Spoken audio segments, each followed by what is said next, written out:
Striker 6. This is Forecast First, sponsored by Auto Owners Insurance. Simple human sense. Hillsdale has bright sunshine this morning and plenty of people on the roadways. Those roads are dry for now, though there is still a chance we could see a storm pop up later today. Before then, let's enjoy our temperatures. They're refreshingly cool, sitting in the low 60s this morning. Some spots have even dropped into the 50s.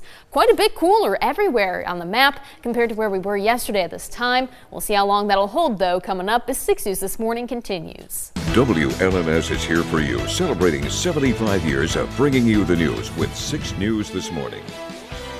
A fiery crash on I-96 involving several different kinds of trucks turns deadly.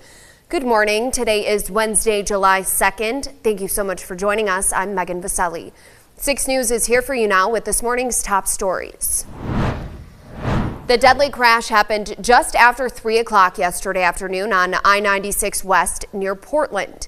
The Ionia County Sheriff's Office tells 6 News it involved a semi-truck, a box truck, and a pickup truck. Deputies say it all started when the semi was stopped in a merge zone. They believe a pickup truck behind the semi was either slowing down or already stopped when a box truck wasn't able to stop in time. It rear-ended the pickup, pushing it into the semi's trailer. Now, both the pickup and the box truck caught on fire. Neither driver was able to escape, and both died at the scene. The sheriff's office says there was heavy traffic leading into the construction zone, adding that drivers were likely going too fast and not maintaining a safe distance in front of them, which led to this deadly crash. House lawmakers scrambling back to Capitol Hill this morning to take up the Senate's updated version of President Trump's so-called Big Beautiful Bill. The massive spending package extends his 2017 tax cuts and boosts border and defense spending while handing down significant cuts to several federal programs, including Medicaid. As Jared Hill reports, the next move is up in the air, with the Senate's bill adding another $1 trillion to the deficit compared to the version the House passed earlier this year. Beautiful bill this week. For House lawmakers, I'm going to have one big, beautiful road trip. A race back to Washington for a vote on President Donald Trump's so-called Big Beautiful Bill. Tuesday, the vice president votes in the affirmative. With 3 Republicans voting no, it narrowly cleared the Senate. The president's signature legislation would extend $4.5 trillion in tax cuts while adding new tax relief on tips and overtime pay. It also cuts roughly $1 trillion from healthcare programs like Medicaid and is estimated to add trillions to the deficit.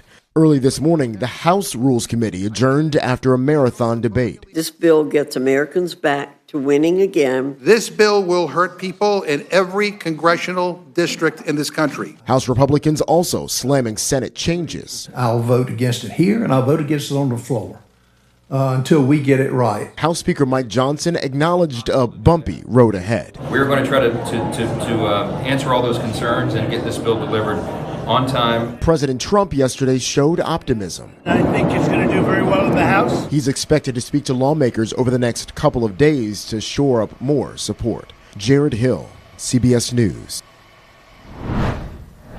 Rural healthcare providers, including Hillsdale Hospital, now voicing concerns that the Senate-passed cuts to Medicaid will impact services for some of the most vulnerable Americans.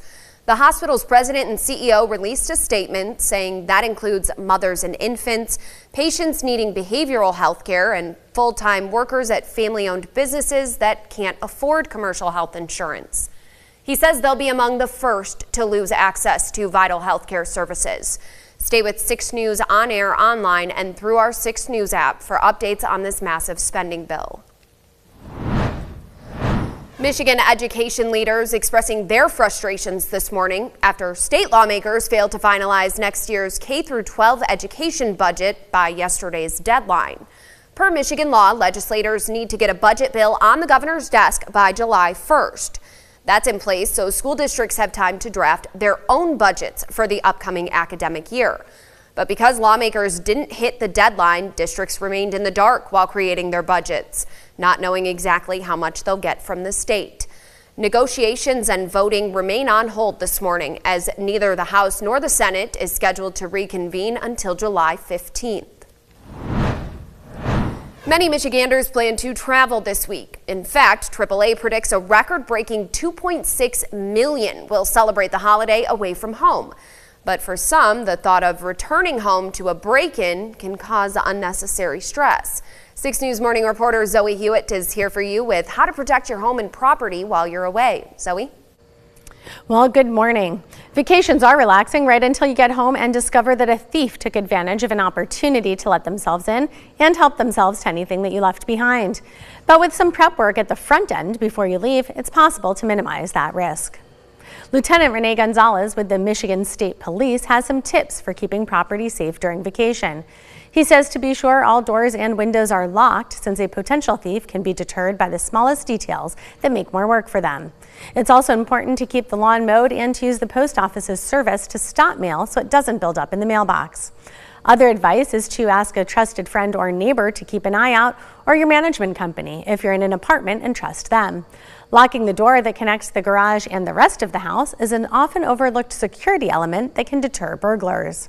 So there's a good chance that if no one's going to see it, they could kick that door in. But if they kick that door and find this one's locked too, they might get deterred because it's a little bit harder for getting them in the house. They don't want to work too hard, so they want to if they can get in easy, that's what they're going to do. Keep that in mind so you can make your vacation and your return trip just as relaxing by making things as hard as possible on would-be thieves. Happy travels. Here for you in studio, I'm Zoe Hewitt with 6 News This Morning.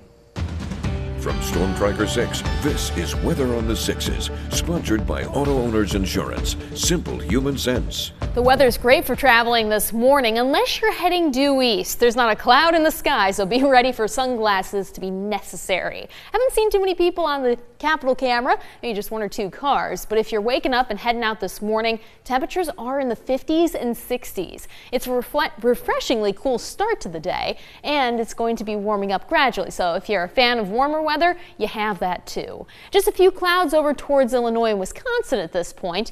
We'll gradually increase those in our area later on this afternoon. But we get to see the sunshine for 6 News This Morning. Really nice to see across the area. Hardly any changes over the past 3 hours. Luca, hopefully going to get outside and run around with these green paws. Switch to a yellow paw here for the middle portion of the afternoon and early evening, just because of the chance for an isolated shower or storm. A lot of spots are going to stay dry today, but there is still that chance for a pop-up cell or two, and that's with those highs in the mid-80s. One other thing is that we won't have too much humidity, so that's good for anyone who has very curly hair. Luca's hair is fabulous, so probably doesn't have to worry about that, but definitely for us, it's still not as bad of a hairspray day. Yeah, I like how you compare it to hair. Oh yeah, that's every second of every day. Here's your gauge on how humid it is.